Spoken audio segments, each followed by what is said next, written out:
Hey everybody, this is Perch, and it's election day, and I'm here recording a video. So nothing about this video is going to be about election day. Just time stamping it for you, so you can all remember this glorious day, wherever it may be.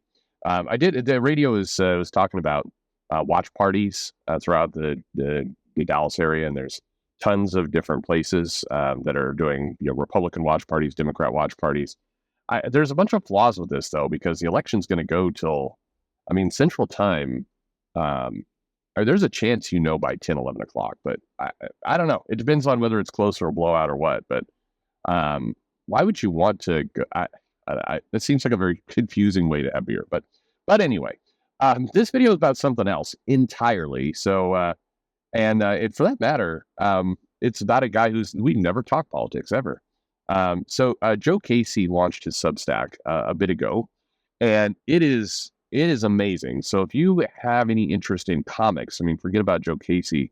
I would go, dive into the Substack, go get subscribed, because he's putting stuff out there that is like just kind of banger information about what it's like to work in comics, do things in comics. You could be a total manga fan, zero interest in any of the comics in the US or any comics he's ever touched.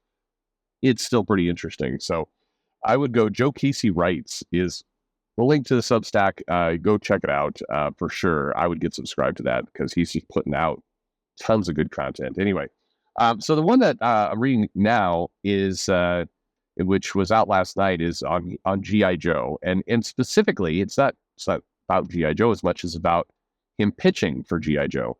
So he's talking about a story about 20 years ago where Devil's Due had the license, and they were about to relaunch G.I. Joe, and they'd reached out to Joe Casey to do it. And he talks a little bit about what goes into the pitch. And I'll read you his pitch, which you can read on the Substack. I'll read you a little bit of it.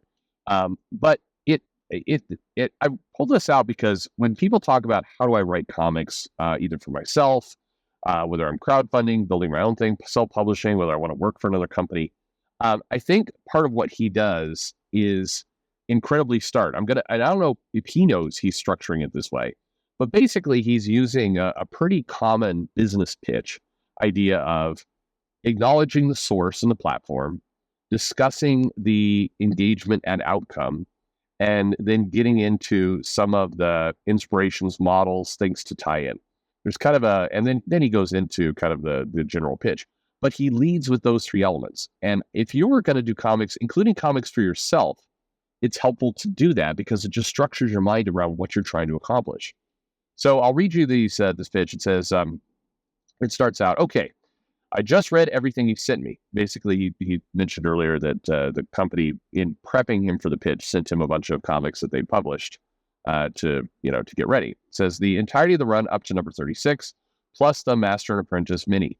I think I have a handle on the material and some definite ideas on where we could take it in a relaunch. This document, I'll deal strictly with the story character stuff, just to give a general outline approach for what I'm thinking for at least a year's worth of stories and possibly beyond. All right. That first paragraph, if you're pitching for a job, is extremely smart. Okay. It is, thank you for what you sent me. Here is what you sent me and what I'm responding to. Here is what I'm going to tell you, basically the agenda of the meeting, or the table of contents for what you're about to see. And then the timeline. It's following a sales approach called, I'm going to tell you the main thing. Then I'm going to tell you I'm going to tell you something important. Then I'm going to tell you what was important. And then I'm going to tell you what I told you was important. It's hard to, it's this old sales trick it's an old sales trick of prep, explain, and then recap, basically is what's going on there. So anyway, now he gets into the second paragraph, and this is intended to say, and here's how we're going to get readers. Here's how we're going to get sales. It says, the way to engage readers again is to play on their affection for the characters, and subsequently put them through enough hell that readers feel like real consequences are at stake. I'm not big on military fiction, but I can fake the procedural stuff enough to get by. That G.I. Joe source book you sent me was invaluable, by the way. But as Josh and I discussed early on, I want to downplay the idea of G.I. Joe being this enormous army and play them more as an elite special forces. Small cast coupled with really involving character-based storylines is the way to go. They're like the ultimate Green Beret. You don't need an army of green shirts to suggest scale. It's the characters that readers care about. So let's focus on them and not get distracted by what always ends up being white noise in the background. All right, so in this paragraph, he's basically saying, here's the heart of the pitch. This is the way we're going to engage and get people invested. We're going to make it character-driven. We're going to focus the story on a relatively small group. And we're going to, this is the spirit of what you're going to get. And again, smart. It's basically outlining, here's what we want the readers to feel. And if they're feeling something, they're going to buy. Then he goes into the inspiration, as I said, the third part. In fact, one of my model's inspirations for his whole thing, oddly enough, is Star Trek. And I'm thinking of it in a very specific era of the movies, namely 2 through 6. In other words, the Harve Bennett, Nicholas Meyer films, 2 guys who weren't exactly Trekkies when they took the franchise on for Paramount. There are definite similarities in concept. The Enterprise is full of nameless, faceless crew members, but the main 7 characters, Kirk, Spock, McCoy, etc., are who people want to see.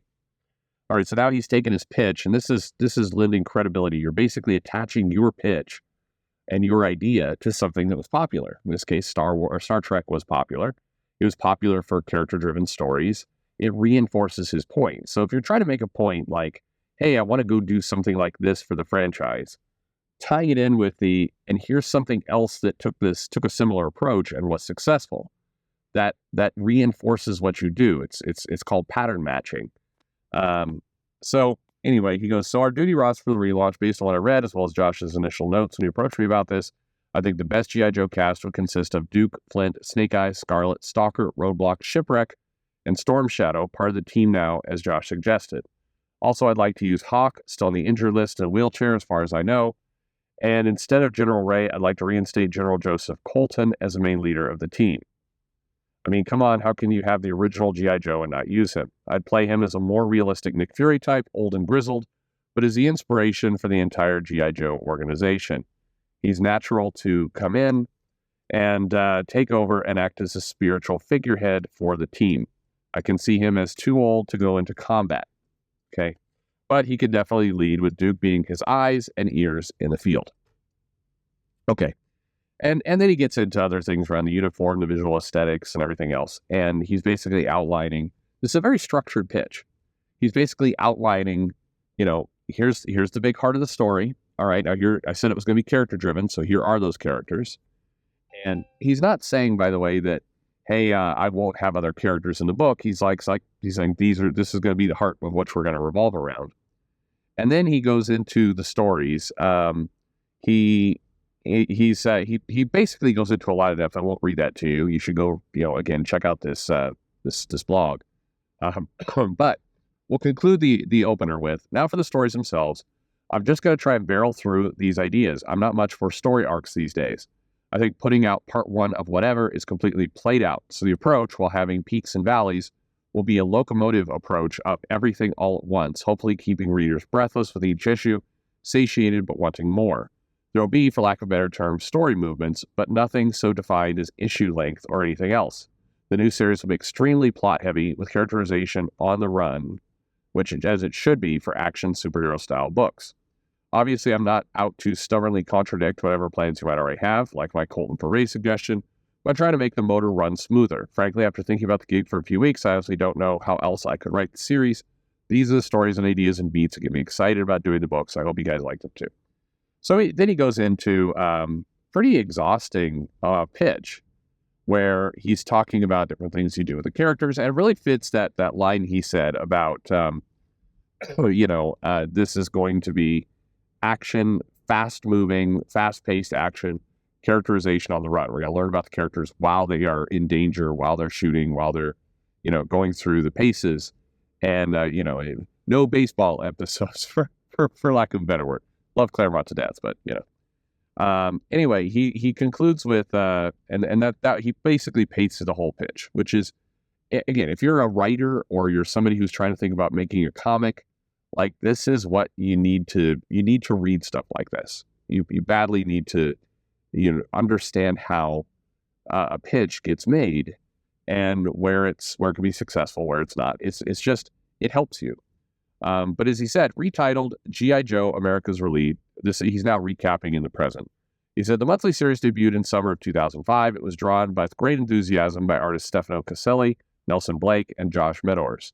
For anyone that actually read the series and you know that the Red Shadows part of the opening storyline didn't make it, which is a shame, they were replaced by a more personal adversary, one that dated all the way back to the beginning of Larry Hama's classic run at Marvel Comics in the early 80s.